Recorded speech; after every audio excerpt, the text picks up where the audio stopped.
우리 함께 말씀 다 같이 보죠. 오직 성령이 너에게 임하시면 너희가 권능을 받고 예루살렘과 온 유대와 사마리아와 땅끝까지 이르러 내 증인이 되리라 하시니라. 아멘. 오늘 제목은 세계 산업 선교 대회 준비 이렇게 있는데요. 좀 쉽게 말하면 선교 준비입니다. 자, 우리가 선교를 어떻게 할 거냐 하는 거지요. 사도행전 1장 8절의 말씀을 가지고 살펴보겠습니다. 먼저 좀 한 가지 좀 기억할 게 있어요. 그게 뭐냐면 여러분이 그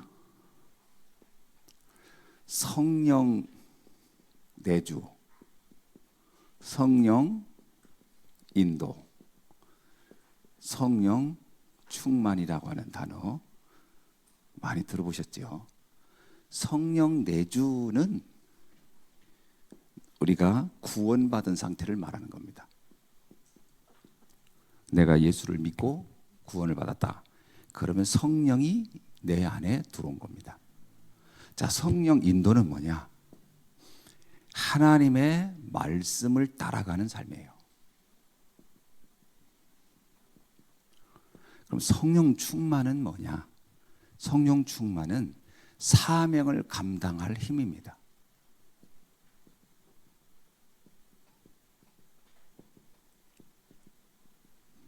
자, 그럼 이게 왜 중요하냐? 사명을 감당하려고 하면은 우리 안에 많은 한계가 있어요. 누구나 막 사명 감당할 수 있는 게 넘쳐나면 좋은데 거의 그렇지 않습니다. 한계가 늘 있어요. 그리고 이 한계뿐만 아니라 그 한계 안에도 여러 가지 있지만 내 안에 나도 모를 많은 상처들이 있어요.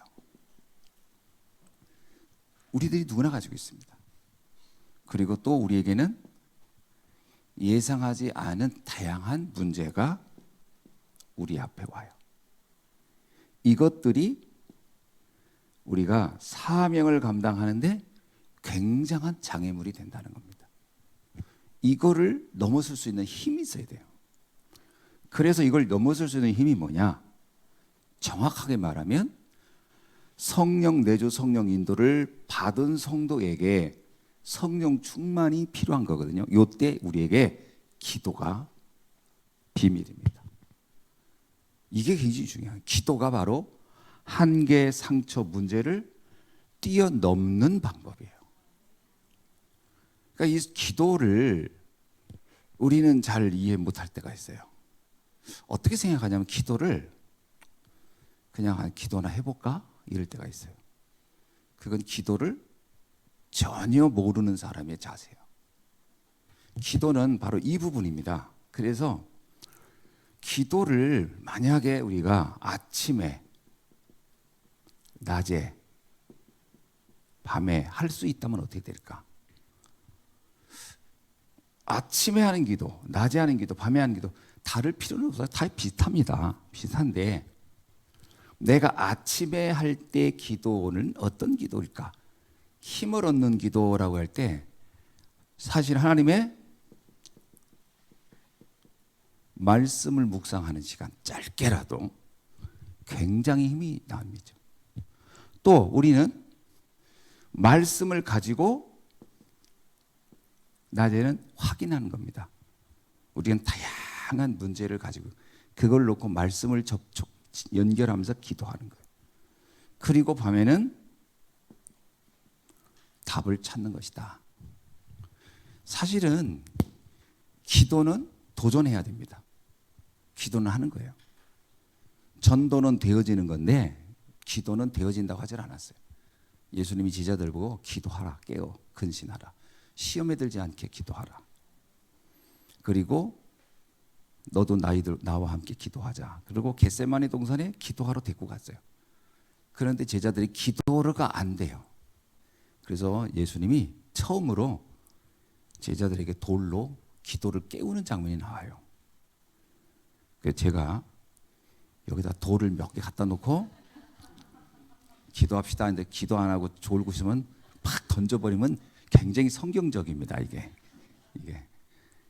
돌 5개를 놓고 골리앗을 맞추는 심정으로 그러면 안 되겠죠. 기도는 해야 돼요. 기도해야 됩니다. 자, 그러면서 사명을 감당하는 거예요. 이 사명의 가장 중요한 상이 뭐냐? 여러분, 전도와 선교입니다. 사실 우리가 구원받고 말씀 인도 받는다면 이제 우리의 인생의 방향이 뭐냐? 방향이 뭐냐는 거예요. 전도 선교예요. 방향을 이걸 놓치는 사람이 있어요. 자꾸 막 예수 믿고 구원받고 행복합니다. 그거 들으면 되게 편하고 좋은데 그거 계속 하잖아요. 나중에는 신앙생활이 뭔가 추동력이 사라져 버려요. 사람이라는 것은 아기 때는 엄마 젖만 먹여줘도 좋거든요. 젖만 먹으면 걔는 그래서 아기 때는 젖 먹을 때 사력을 다해서 먹더라고요. 땀을 뻘뻘 흘리면서 먹습니다. 다 먹여봤잖아요. 걔는 사력을 다해서 먹어요. 그때는 사명이 곧 젖 먹는 거야. 먹고 나면 자. 그래서 좀 있으면 또 잉 하고 보면 응가해서 닦아줘. 그리고 또 배고프다 그러는 거야. 또 먹여줘. 먹고 자고 싸고 먹고 자고 싸고. 이게 아기 때는 그렇게 됩니다. 그게 최고 만족 상태예요. 근데 이 아이가 커요. 컸는데도 먹고 자고 싸고만 하면서 나 행복해 그러면 우리는 걔를 뭐라 그래요? 말하지 않겠어요? 뭔가가 이건 아니다고. 그 엄마가 계속 아이고 이뻐라. 그리고 얘가 15살 때까지 젖 먹이고 싸고 자고만 한다. 큰일 나는 거예요. 그때는 스스로 움직이도록 해주잖아요. 뭔가 활동하게 하고 뭔가 역할을. 똑같습니다. 우리 신앙생활이 구원과 말씀의 인도 이것만 생각하는 사람이 있거든요. 그거를 성경에서는 어린아이 같은 신앙이라 그랬어요. 신앙이 어린아이 같으면 안 돼요. 거기에 머물러 있는 사람들이 제가 보기에는 한국교회 어때요? 잘 생각해 보세요. 우리나라 교회 성도들이 다 먹고 자고 싸는 것만 하는 것 같아. 맞아요, 안 맞아요? 그것만 하고 있어요. 그것만 먹고 자고 싸고만 하고 있어요. 사명으로 나가야 됩니다. 전도와 선교라는 것으로 우리의 활동이 움직여져야 돼요. 그게 이제 건강한 성도가 되는 거예요. 건강한 성도. 굉장히 중요합니다. 자, 그러면 본론입니다. 왜 우리는 선교를 해야 할까? 이유입니다. 선교를 왜 해야 될까? 선교해야 할 이유가 있어요. 12가지 사단의 전략에 다 잡혀 있어요.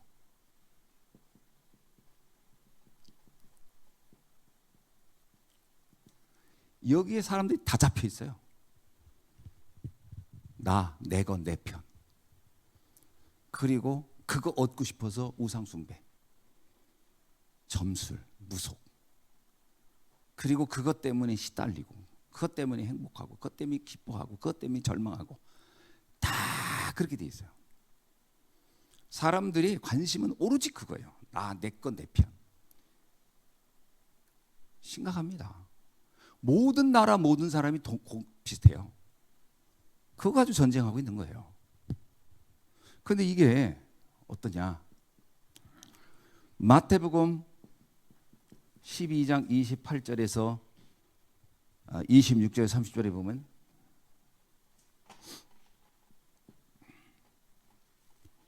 강한 자가 그 집의 세간을 장악해버린 상태예요. 다 그렇게 돼 있다는 거예요. 이 정도가 아닙니다.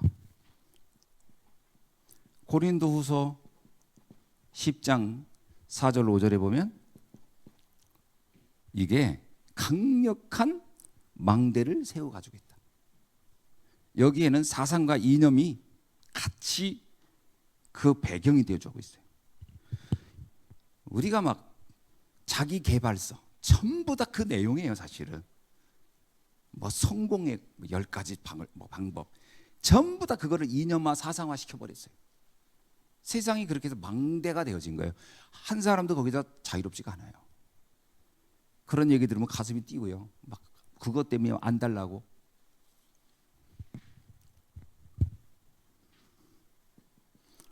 고린도후서 4장 4절에서 5절 뭐라고 나오죠? 세상 신이 세상을 장악해버립니다. 요한복음 16장 11절로 14절에 보니까 세상 임금이 잡았다. 이거 가지고는 선교 살리는 거 할 수 없습니다. 이게요 결국은 자기밖에 모르는 거거든요. 나밖에 모르는 겁니다. 자, 그래서 하나님은 우리에게 선교하는 현장을 우리에게 주신 거거든요. 근데 현장을 가보면 세 가지가 안 돼 있어요. 공통적으로. 첫째가 뭐가 안 돼 있냐? 복음을 몰라요. 참 신기하게 복음을 몰라요. 그리스도의 삼직에 관한 얘기하면 일단 충격받아요. 왕, 제사장, 선지자. 그걸 잘 이해 못해요. 창세기 3장 15절 해석하는 목사님이 거의 없었어요. 출애굽기 3장 18절 이해 못했어요. 이사야 7장 14절 거기에 그리스도 상징한다는 거를 그냥 뭐라고 표현해야 되냐 그냥 슥 지나가면서 한번 들은 얘기들이지 그게 얼마나 중요한 얘기인지 몰라요. 복음을 전혀 모른다. 두 번째는요, 목사님들이 얼마나 재밌냐면 복음을 거의 몰라요. 뭐하냐? 신비해요. 신비. 여러분이 증인이 되어야 됩니다. 예수님이 우리 보고 증인이 되라 그러세요. 증인. 말쟁이가 되는 게 아닙니다. 자랑하는 게 아니고 증인이 되라. 여러분이 기도의 증인 되기 바랍니다. 진짜요. 영혼을 놓고 전도와 선교를 놓고 여러분이 기도할 수 있기를 바랍니다. 기도에 집중해야 돼요. 기도의 증인이 돼야 됩니다. 두 번째는 무슨 증인이 돼야 되냐? 업의 증인이 돼야 돼요. 우리 업이 완전히 선교하고 연결돼야 돼요. 굉장히 중요합니다. 여러분의 선교가 여러분의 업을 통하여 선교하고 연결되어 있어요. 우리의 업이 선교와 연결되어 있습니다. 세 번째는 여러분이 실제로 증인이 돼야 돼요. 전도 선교의 증인.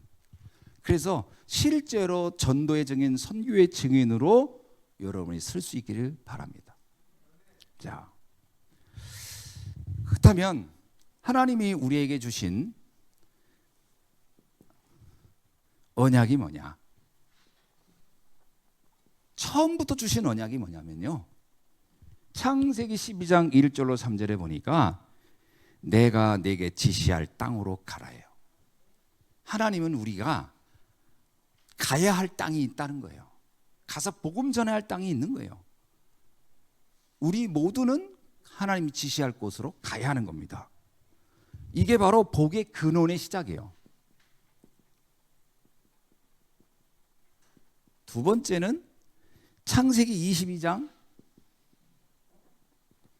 1절에서 23절에 보면 이삭에게 주신 약속. 모리아산 사건 이후에 뭐라고 하냐면 내 씨로 말미암아 천하 만민이 복을 받을 것이다. 이것도 하나님 처음부터 주신 언약입니다. 세 번째는 창세기 37장 1절에서 11절에 보면은 요셉에게 주신 언약입니다. 결국 요셉을 애굽 보고마 세계 보고마 하기 위해서 애굽으로 보낸 것이죠. 자, 이걸 못 알아들으면 어떻게 될 거냐? 이 선교에 대한 전도 선교에 대한 이야기를 못 알아들으면 그때부터 오는 것이 재앙입니다. 그래서 이스라엘이 노예로 가고 포로가 되고 속국이 된 모든 내용들은 선교를 잃었을 때다. 자, 그러면서 예수님의 마지막 주신 마지막 언약입니다. 마지막 언약이 뭐죠? 결국 세계복음화예요. 마태복음 28장 16절로 20절에 보면은 뭐라고 하냐? 모든 족속으로 가서 제자를 삼아라. 마가복음 16장 15절로 20절에 보면 뭐라고 얘기하죠? 만민에게 가라. 사도행 1장 8절 뭐라고 얘기합니까? 땅끝까지 가서 복음의 증인되라고 말씀하고 있죠. 자, 이게 우리가 선교를 해야 되는 이유예요, 사실은. 어떤 분이 그러더라고요. 선교는 선택이 아니고 필수다. 그 말은 맞습니다. 우리가 하나님이 교회를 왜 세워줬죠? 교회를 세워준 목적이 전도 선교 때문이에요. 그러니까 이게 우리에겐 필수예요. 그래서 교회를 세워놓고 전도 선교를 안 하는 교회는 사실은 가장 중요한 사명을 그 교회는 지금 모르고 있는 거와 똑같은 거예요. 우리는 이곳을 향하여 가는 겁니다. 참 다행이죠, 우리 교회가. 그러니까 지금부터 우리는 한 가지 꼭 기억하십시오. 뭘 기억했냐? 결론입니다. 한 나라를 집중하여 기도하는 겁니다. 왜냐하면 이 한 나라는 한 나라가 아니에요. 한 나라를 통해서 하나님은 237 5천 종족을 살릴 것이기 때문에 그렇습니다. 그래서 우리가 지금 하고 있는 이 선교는 단순히 아르메니아라는 나라 하나만을 바라보는 건 아니죠. 그 나라를 중심으로 전 세계로 지금 우리가 복음 전하려고 하는 것이죠. 그 눈을 가지고 우리가 기도하는 겁니다. 우리 예수님교회 성도 여러분은 진짜 자부심을 가지시고 늘 기도 속에 선교 현장을 놓고 기도할 수 있기를 주의 이름으로 축원합니다. 기도하겠습니다. 하나님 감사합니다. 바울 사도가 로마를 보아야 했던 것처럼 오늘 우리도 이 시대의 로마를 바라보며 237호 전종 살리는 전도자의 여정을 갈 수 있도록 우리를 축복해 주옵소서. 그 일을 감당할 산업을 허락하여 주시고 그 일을 감당할 사명자를 우리에게 더욱 붙여주시며 그 일을 감당할 모든 현장에 제자와의 만남을 허락하여 주옵소서. 감사드리며 그리스도이신 예수님의 이름으로 기도하옵나이다. 아멘.